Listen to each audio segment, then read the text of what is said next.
কষ্ট সবসময় থাকে না, কিন্তু কষ্টের কথা সবসময় মনে থাকে, বিপদ সবসময় থাকে না, বিপদের কথা সবসময় মনে থাকে। কেন বলতেছি, ভিডিওটা দেখলে বুঝতে পারবেন। আসসালামু আলাইকুম, সবাই কেমন আছেন? আমি আলহামদুলিল্লাহ এখন মোটামুটি ভালো আছি। আপনারা কেমন আছেন আমারে কমেন্ট করে জানাবেন। তো দোয়া করি আপনারাও ভালো থাকেন। এখানে যে কথা নিয়ে আছি সেই কথা বলি। আসলে অনেক ছোটবেলায় শুনতাম যে বাবা চিরা জুতা পায়ে দিয়ে সন্তানের মুখে হাসি ফুটাইতে নতুন জুতা নিয়ে আসে, চিরা শার্ট পরে নতুন শার্ট নিয়ে আসে সন্তানের জন্য। আসলে ঠিক এখন মা হয়েছি তো এখন বুঝি। তো এখন কেন এই কথা বলতেছি, অনেক দিন ধরে কিন্তু আমার হাজব্যান্ডের আসলে একটা মোবাইলে ছিল না, অনেক কষ্টে ছিল। আর আপনারা তো অনেকে জানেন আমি স্বপ্নের বাড়ি করছি। স্বপ্নের বাড়ি করার কারণে আমি ঠিকমতো আসলে একটা মোবাইল কিনে দিতে পারি নাই। তো উনি যে মানে নিজে কষ্ট করে হইলো, বড় ছেলে এখন পড়ালেখা করে, বাচ্চা দিতে যায়, এই জন্য আরো ছেলের জন্য একটা মোবাইল কিনা লাগে, মোবাইল কিনে দিছে। তো এই জন্য বললাম যে বাবা যতই কষ্ট হোক না কেন সন্তানের মুখে হাসি ফুটায়। তাই নিজে এই 1000 টাকা দামের মোবাইলটা এতদিন ধরে নিজে ব্যবহার করছে, অথচ ছেলেকে 20-22 হাজার টাকা দিয়ে কিনে দিছে, কারণ তারপরে ছেলে মুখে হাসি থাকে, এটা প্রতিটা বাবা মায়ে চায়। তো এখন কষ্টের পর, আর আপনারা তো জানেন আমার স্বপ্নের বাড়ি করার কারণে আমি আসলে টাকা পয়সা হাতে নাই, আর অনেক সমস্যা হয়েছিল। আর দ্বিতীয় কথা হয়েছে যে আমার হাজব্যান্ড অনেক অসুস্থ ছিল, ঈদে একটা ইনফেকশন থেকে অনেক টাকাও খরচ হয়েছে, অনেক কষ্টও পাইছে তার মধ্যে, আর আমি কিছু আর করতে পারিনি।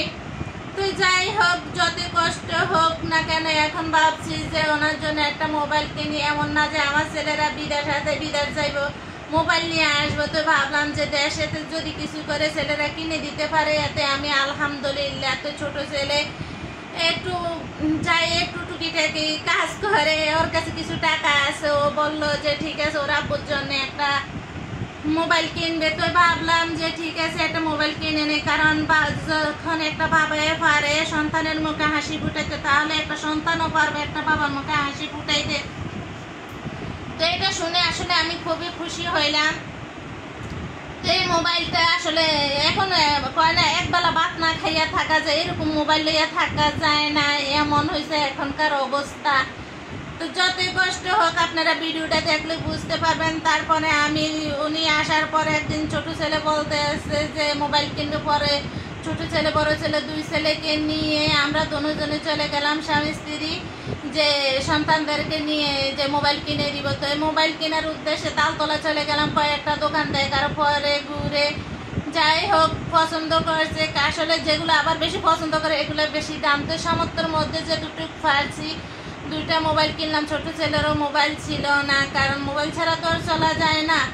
তো আসলে এটা সবাই বুঝে। তো এখন এই মোবাইলটা কিনে দিলাম, আর ছোট ছেলের জন্য একটা কিনলাম, 2 জনের জন্য 2টা মোবাইল কিনে নিলাম। ক্যামেরার সামনে আসতেছে না, আসলে আমার হাজব্যান্ড কিন্তু বাসায় আছে, অফিস থেকে আসছে, তো মনও ভালো নেই, শরীরও ভালো নেই।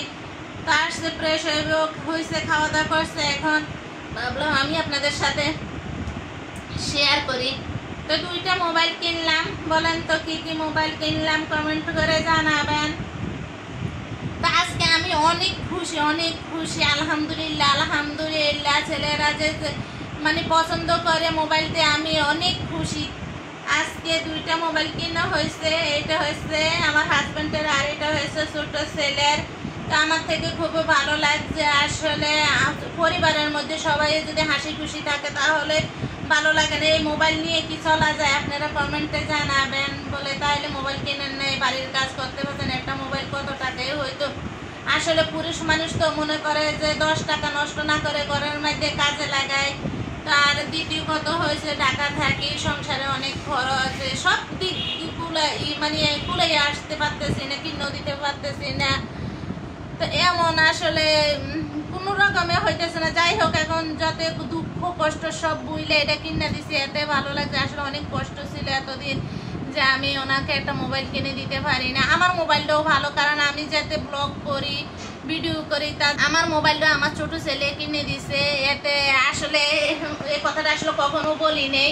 আমার ছোট ছেলের ইনকামের টাকা দিয়ে আমি ভালো একটা মোবাইল কিনে নিছি, কারণ ভিডিও করার জন্য।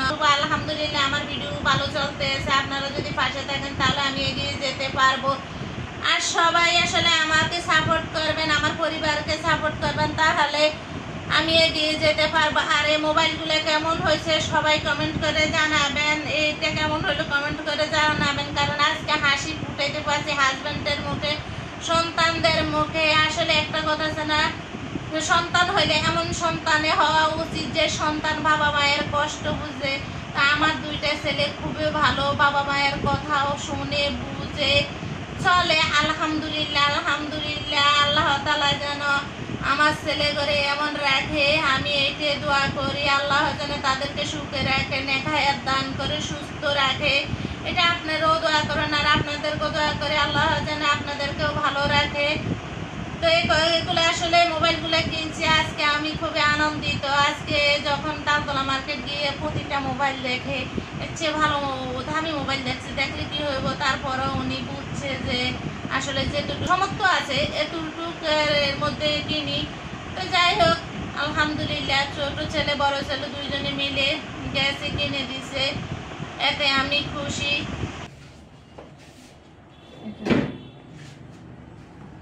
দামি কোনটা সবচেয়ে?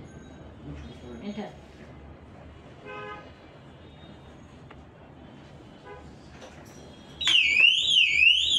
না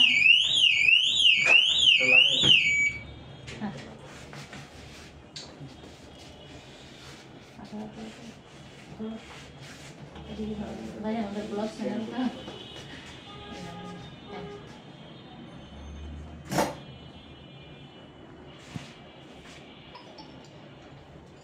Redmi Note 40 Pro রবে শেষে কিনে ফেললাম।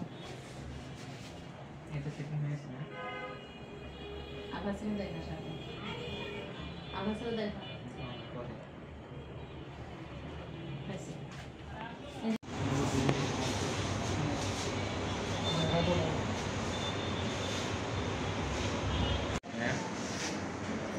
এক দুই ধরুন তো বাকি যা সেলফি ক্যামেরা ছিল 5 মেগাপিক্সেল, সেলফি ক্যামেরা 8 মেগাপিক্সেল, যেটা থেকে ওটা আরও ভালো কনফিগারেশন করছিল।